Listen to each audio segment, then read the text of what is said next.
Hello everyone and welcome back to another Raiders video. In this video I'll be giving my Raiders-Broncos game recap, so let's get into it. So the Raiders won 17-16. I'm making this video about 2 days after the game finished, so a lot of time to, recuperate my thoughts and kind of get things, think of things the way that they actually went, right? Instead of having overreactions right away. So first thing I want to say is right away, I want to say the defense looked very sluggish, looked pretty bad in run defense. Of course, not having Chandler Jones is a big part of that. The D tackles look very worrisome. That it's probably not an overreaction. It's probably just the fact like our D tackle room is not going to be good. Bilal Nichols didn't show anything. Dre Talluri had a coverage sack and jumped offside on a big play, right, where they got the first down on a 4th down. So our D tackles did not look that good. Anna Butler did not show me much. Byron Young hardly played, didn't do that much. So I want to see more. And of course Tyree Wilson, everyone talks about he didn't play that well. Well, think about Tyree Wilson, and I'm not worried about it for now. Like, for now, I'll hold it. Like, he didn't look good, but I'll hold my concern. Because with Wilson, the plan the Raiders had with him got ruined because he was supposed to sit behind Chandler Jones and kind of, learn behind him and, work his way in. Yeah, that's not possible anymore because Chandler Jones is not there. So now that guy has been Malcolm Koonce. I love Malcolm Koonce. He had a great bull rush into, for Crosby's sack. He bull rushed Garrett Bowles right into Russell Wilson. He had another great bull rush as well late in the second quarter. So, I like what I saw from Koonce, but he's not a good run defender. He's not a 3-down player. He got bigger in the offseason, but he's not a 3-down player. He can't really play the run like that. So, that plan for Tyree Wilson kind of got messed up. He still didn't play that much and didn't play that well. He's still getting into football shape. So, because, of course, he missed pretty much full action since November when he last played in college. And then the NFL offseason, he only practiced for about 3 weeks and played in 1 or 2 drives in the preseason. So, still trying to get back into the football shape. For now, I'm not worried. But the D-line overall, I'm very worried. The run defense not look good. Combined, Swanji Pirine and Javonte Williams had 4.6 yards a carry combined. So, definitely not something I want to see. And then you also got, the pass defense. I don't know why they're playing so off. They have Cortland Sutton and Marvin Mims in his rookie debut. I don't know why we were so concerned about those guys. Luckily, in the second half, we started pressing, which was a huge part of it. In the second half, our defense only allowed 3 points. And that 3 points came off the drive where Luke Masterson gave him the first down on a 4th and 15 where they were going to punt. That's the drive they got into field goal range and scored. Even then, our defense still got a red zone stop. So our defense in the second half looked amazing. That's not something I really thought about right away, during the game. But now thinking about it, I'm like, we played really well in the second half defensively. That's how our offense got back into the game and, of course, won the game. The linebackers, Devon Diablo looked really good. I don't want to overreact, but that's about the game I expected from a breakout player, right? Good run defense, good in coverage. So I'm excited for him. Hopefully he keeps it up. Spillane made some plays in run defense and missed some plays as well. But he's a high-end backup mid-starter. That's about what I expected from him. Masterson hardly played. In the secondary, at safety, we look pretty bad. Marcus Epps and Trayvon Merrick had some nice tackles. Marcus Epps had a tackle for loss, but they could not cover it. They both gave up a touchdown each. Trayvon Merrick gave up a big catch on 3rd down as well, just playing lackadaisical on the tight end. And for the DBs, Ja'Cory Bennett got beat a couple times. He's a rookie, 4th-round pick.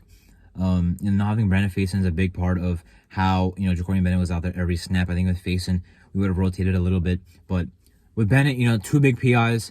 But in run defense, he looked very good. 7 tackles. Multiple times he came up and made big plays in run defense. I like what I saw from him in run defense because when I watched his film in college, he was not the best tackler, but so far he's looked good in tackling. But has to cover a little bit better. Hopefully he runs some more press man because he's better there.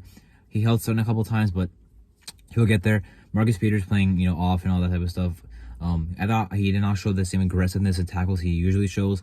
So not that happy with how he played, but, it is only 1 game. So I think he'll get it down. I think he is washed, but he won't be, really bad. I think he'll make some plays for us eventually.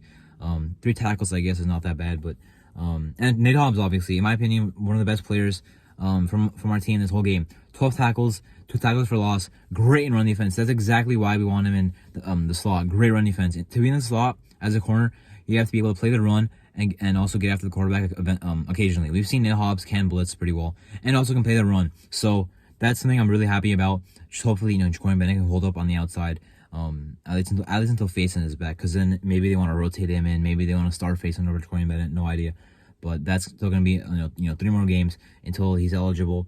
But the pass defense, sure, Russell Wilson dimed this up, but to be fair, it was a lot of, easy completions. We allowed a lot of stuff underneath. We played really off, because we were all talking about this whole press man thing in the offseason, and then we ran off man against the Broncos receivers, who are not anything to be scared of. So that's why I was really confused. I think the defense will, adjust to that. Next week, I'm worried because, Stephon Diggs obviously is coming to town, or we're going to their town. But overall, the defense, great in the second half. have to see a lot of improvements though, because even though we allowed 16 points, it didn't exactly feel like it. Like our defense got drove on in the red zone. They went 2 for 3, touchdown wise. The other time kicked the field goal, but also two sacks. Didn't really feel like we got that much pressure. I mean, we got pressure, but Russell Wilson, took advantage and escaped the pocket.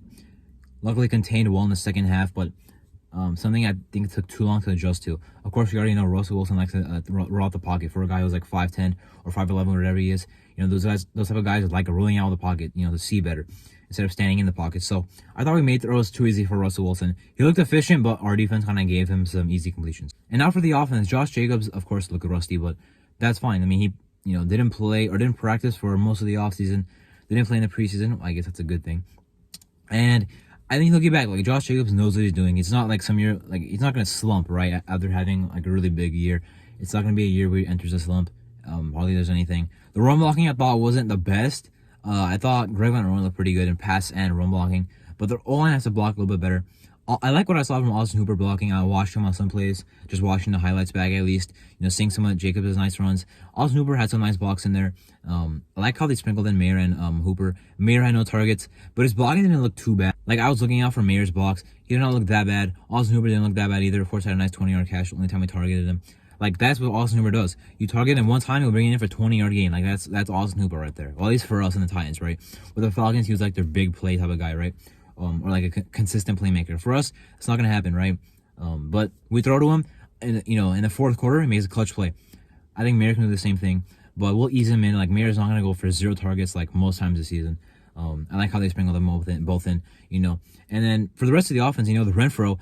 My thing is, of course, he didn't play, but my kind of hope is the reason he didn't play is because Josh McDaniels is trying to do this whole adjustment thing where different weeks he tries to play to the defense's weakness. So maybe this week he thought, okay, I'm not going to play Renfro. But maybe next week McDaniels will say, okay, I'm going to play Renfro this week. I like the matchup. So hopefully that's just a thing where he rotates kind of the guys he likes for a certain week. Maybe Jacoby Myers is not, even if he plays because he is in concussion protocol, look very good this game.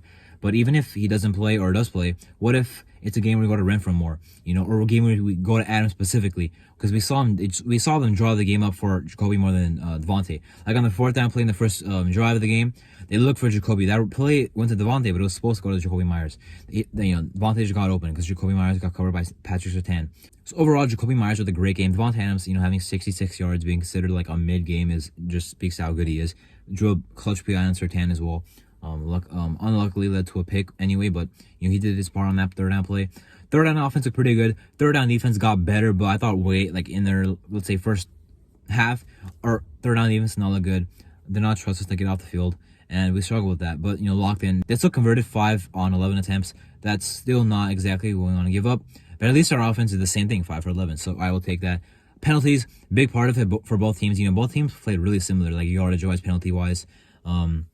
They did win the time of possession by about 5 minutes, but both teams look similar. Penalties gotta hold back because we had a turnover that was taken back by a penalty, unless Russ's knee was down. But if it wasn't, Marcus Epps forced a fumble, Divine Diablo recovered it.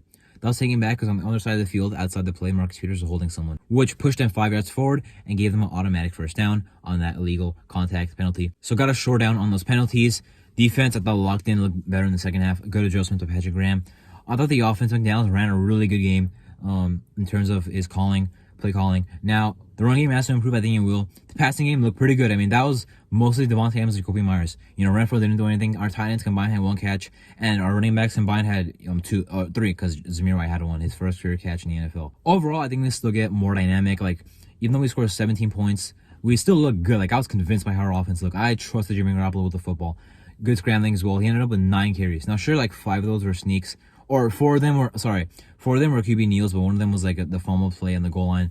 But he still had 4 plays, I believe, where he actually scrambled forward. So, good to see, obviously. And very good pocket presence. That's more important. I don't care if he has 0 rushing yards in the game. The fact that he has good pocket presence is what I like to see. So, good to see it from that. So, overall, really weird game to wrap my mind around. That's why I'm making a video 2 days later.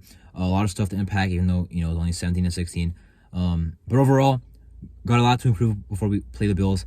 I know they just lost. But they lost to a Jets team that, even without Aaron Rodgers, is still very, very talented. They got 3 interceptions from Josh Allen. Our defense, I doubt this is the same, but you know what? If Josh Allen is just lobbing them up, maybe he is. But anyway, we still have to improve a lot because that performance that we just had will not be the Bills, most likely. But luckily, that that game we can learn a lot from, and it already resulted in a win. So we learn a lot from that game. We also take a win out of the game. So hopefully we improve. Play the Bills, tough game, very excited, and hopefully win that game. Anyway, that was my Raiders Broncos Week 1 game recap. I'm Arto, and thank you for watching.